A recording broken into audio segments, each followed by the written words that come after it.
Olá, você acompanha agora os principais destaques internacionais dos últimos dias. O Hit Notícias Mundo está no ar.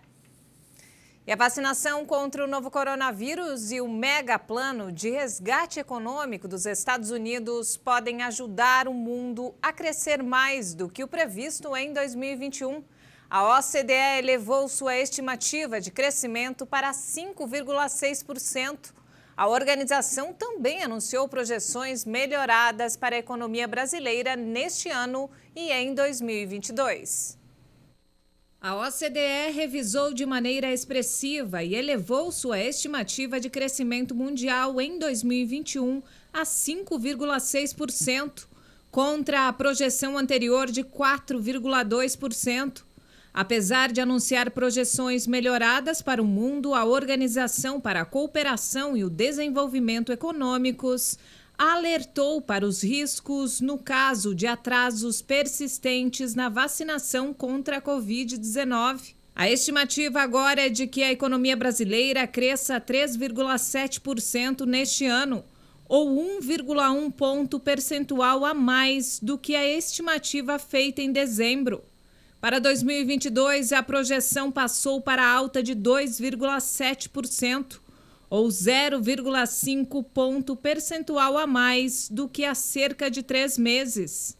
O plano de 1 trilhão e 900 bilhões de dólares para reativar a economia dos Estados Unidos contribuiu em 1 ponto percentual a esta revisão de 1,4 ponto do crescimento mundial. Graças a esta injeção em massa de liquidez, os Estados Unidos, que representam 20% de todas as mortes registradas na pandemia, deve registrar o dobro na taxa de crescimento do PIB, em comparação com a previsão de dezembro, com 6,5%. O aumento da previsão de crescimento é mais modesto para a zona do euro, onde o programa de vacinação é mais lento. O PIB da região deve ter alta de 3,9% este ano, enquanto no Reino Unido a projeção é de avanço de 5,1%.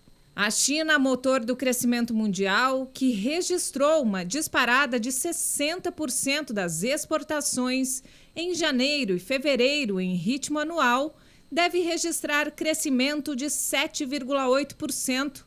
Mas o país com a maior previsão de recuperação é a Índia, após uma queda de 7,4% em 2020.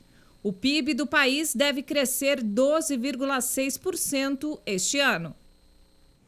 E olha só, uma boa notícia para a Europa. A Agência Europeia de Medicamentos aprovou a vacina de dose única contra o coronavírus da Johnson & Johnson. Esse é o quarto imunizante a obter luz verde para o bloco de 27 países.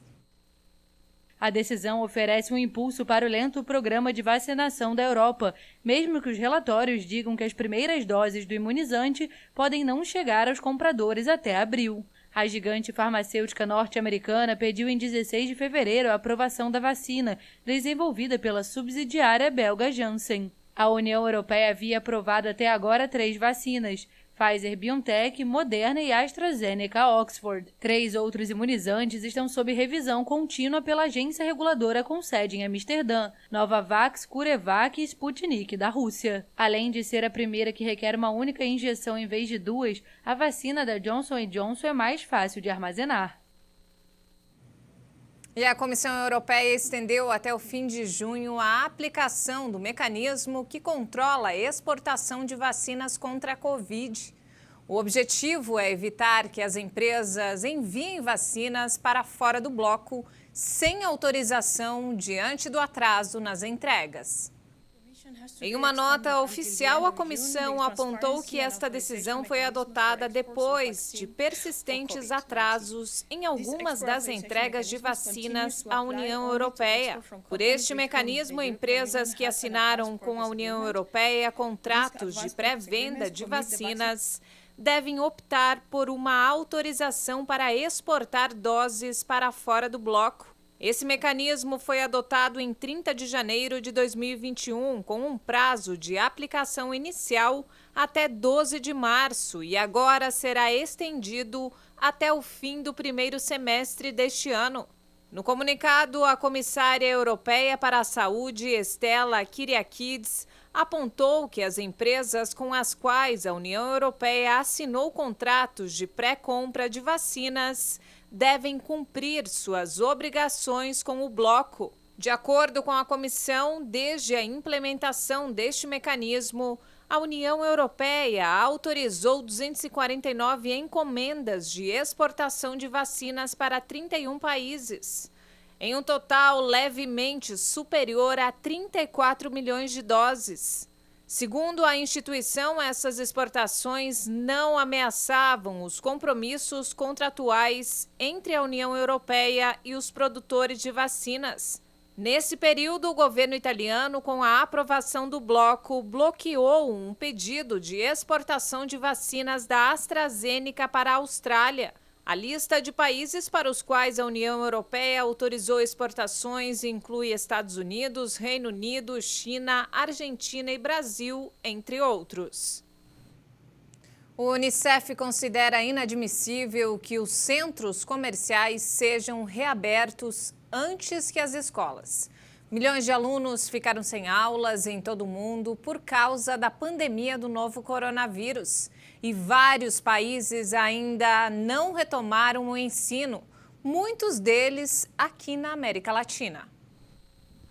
Países como Panamá, Peru e Equador ainda estão sob esse esquema. E o Unicef exige a reabertura dos centros de ensino. Não pode ser possível. Não é possível que reabram restaurantes, shoppings, cassinos, cinemas, mas não abram as escolas.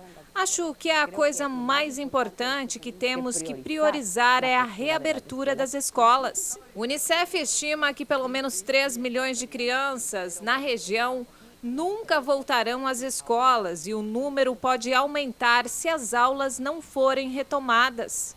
Um relatório do Unicef aponta que a média mundial de fechamento de aulas presenciais por conta da pandemia é de 95 dias, enquanto na América Latina é de 158 e um calendário escolar de 190 dias. Especialistas apontam que a medida não é eficaz no controle da pandemia, já que o contágio é baixo nos centros de estudo. Outra preocupação é em relação às crianças mais pobres, já que muitas dependem das refeições oferecidas nas escolas. Com os menores em casa, também aumentou o índice de violência, além de suicídio entre os mais jovens. E a pobreza na América Latina aumentou em 2020 e atingiu os níveis mais altos dos últimos 12 anos. Alcançando 33,7% da população total da região. Segundo a Comissão Econômica para a América Latina e o Caribe, o motivo foi a crise causada pela Covid-19. O organismo subordinado à ONU, conhecido pela sigla CEPAL, informou em um relatório que, como consequência da aguda crise econômica derivada da pandemia, a pobreza atingiu 209 milhões de pessoas. A população total da região é de 654 milhões. A crise causou uma queda de 7,7% no Produto Interno Bruto de 2020 na América Latina. O PIB é um indicador da atividade econômica.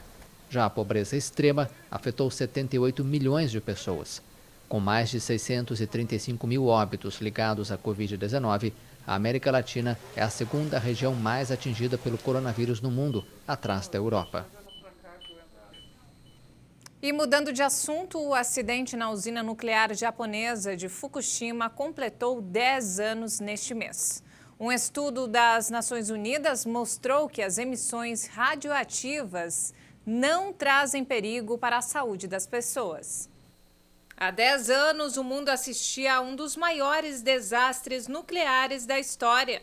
Um terremoto seguido de um tsunami provocaram um derretimento de 3 dos 6 reatores da usina Fukushima, no Japão, em 11 de março de 2011. Um estudo de um comitê de pesquisadores da ONU mostrou conclusões tranquilizadoras. As emissões radioativas após o acidente não produziram efeitos negativos sobre a saúde das pessoas. Desde um relatório anterior, publicado em 2013, não foi documentado nenhum efeito nocivo para a saúde dos habitantes de Fukushima que possa ser atribuído diretamente à exposição à radiação. No geral, o relatório confirma amplamente os principais resultados do estudo anterior. Segundo o comunicado das Nações Unidas, o estudo atual oferece uma avaliação melhorada e mais sólida dos níveis e efeitos da radiação do acidente. Centenas de milhares de pessoas foram obrigadas a abandonar suas casas e cerca de 19 mil morreram por causa do desastre natural. O desastre de Fukushima foi o pior acidente nuclear desde o de Chernobyl em 1986, após o qual se observou um aumento no número de câncer. E olha só, a China prevê um crescimento de pelo menos 6% este ano, mesmo com as incertezas geradas pela pandemia do novo coronavírus. O anúncio foi feito pelo primeiro-ministro Li Keqiang durante um discurso de abertura da sessão anual do parlamento. A taxa de crescimento da China foi fixada acima de 6% este ano. Levamos em consideração a recuperação da atividade econômica. Isso nos permitirá dedicar toda a energia à promoção de reformas, inovação e desenvolvimento de alta qualidade. Já o Fundo Monetário Internacional projeta um crescimento de 8,1% para a segunda economia mundial. A China foi o primeiro país afetado pelo coronavírus que paralisou sua economia, registrando uma queda histórica no crescimento de 6,8% no primeiro trimestre de 2020. Mas a progressiva melhora das condições sanitárias fez com que o Produto Interno Bruto voltasse a crescer e fechou o ano passado com alta de 2,3%, ao contrário das primeiras economias mundiais que registraram queda histórica. Mas o crescimento do gigante asiático foi o menor desde 1976. Por outro lado, o Ministério das Finanças chinês informou que aumentará o orçamento militar em 2021, após um ressurgimento no ano passado das tensões com os Estados Unidos, no Mar da China e em torno de Taiwan e com a Índia. Além disso, o governo de Pequim anunciou que vai aumentar o controle sobre os candidatos às eleições legislativas de Hong Kong, como parte de um sistema de reforma eleitoral na ex-colônia britânica. Isso vai resultar na marginalização da oposição pró-democracia. E a Câmara dos Representantes dos Estados Unidos aprovou um plano de estímulo de 1 trilhão e 900 bilhões de dólares. É o equivalente a 10 trilhões de reais.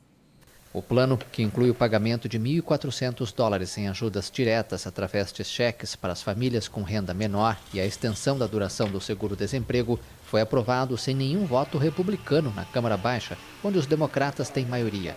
Os republicanos se opõem ao programa devido ao seu custo alto, que, segundo eles, aumentará o déficit fiscal e a dívida para as futuras gerações. Um ano depois do surgimento da pandemia, que provocou uma grave crise econômica e que deixou milhões de desempregados, o projeto também contempla fundos para a vacinação. Em 2020, a economia dos Estados Unidos sofreu um colapso com uma contração de 3,5% do PIB, uma crise sem precedentes desde 1946. E você, já pensou em fazer uma viagem a bordo de um luxuoso trem azul sul-africano bem longe da Covid-19? Pois é, a viagem de 2 dias é famosa pelas paisagens e o serviço 5 estrelas. Mas quem quiser se aventurar vai ter que desembolsar $1.300, mais de R$7 mil. Uma última olhada na montanha da Mesa e nos arredores da cidade do Cabo antes de começar uma experiência de 48 horas a bordo do trem azul 5 estrelas. Este trem é a joia do sistema ferroviário sul-africano e até pouco tempo atrás atraía entusiastas de todo o mundo. Mas a pandemia de Covid-19 mudou tudo. A companhia baixou os preços com o objetivo de se tornar mais atraente para os turistas locais. O valor das passagens caiu pela metade, $1.300 por pessoa em cabine compartilhada com pensão completa.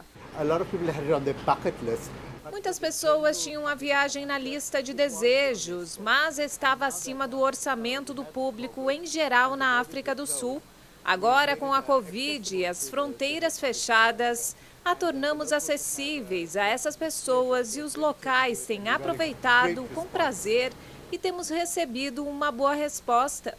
Ao longo de 2 dias e 2 noites, os passageiros experimentam elegância, luxo e tranquilidade. Para muitos, esta é a primeira viagem a bordo do trem azul. Este não é o caso de Abram e Singrid, que preferem os trilhos aos ares e já fizeram a viagem mais de 10 vezes ao longo de 40 anos. Temos negócio na Cidade do Cabo e gostamos de viajar para lá ou Pretória, onde moramos. Quando você chega à Cidade do Cabo, está relaxado, porque é isso que o trem faz por nós. Você relaxa, aproveita a boa comida, bom vinho e boa companhia. Nos 70 anos de vida, a fórmula simples do trem azul continua a mesma. Os bilhetes são caros, mas com tudo incluído. Bebidas, refeições, entretenimento e alguns momentos que não têm preço, como a vista do deserto nas primeiras horas da manhã. Após 1.600 quilômetros de luxo, deixar o trem e voltar à realidade não é fácil. If I could do it once every year, wow.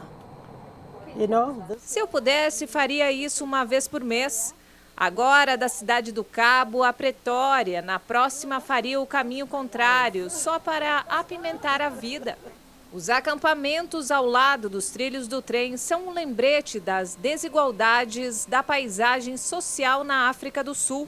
Chegando à estação de Pretória, os parênteses de um momento de encantamento acabam para este pequeno grupo de viajantes, que passou 2 dias longe dos problemas da vida e da preocupação com o coronavírus.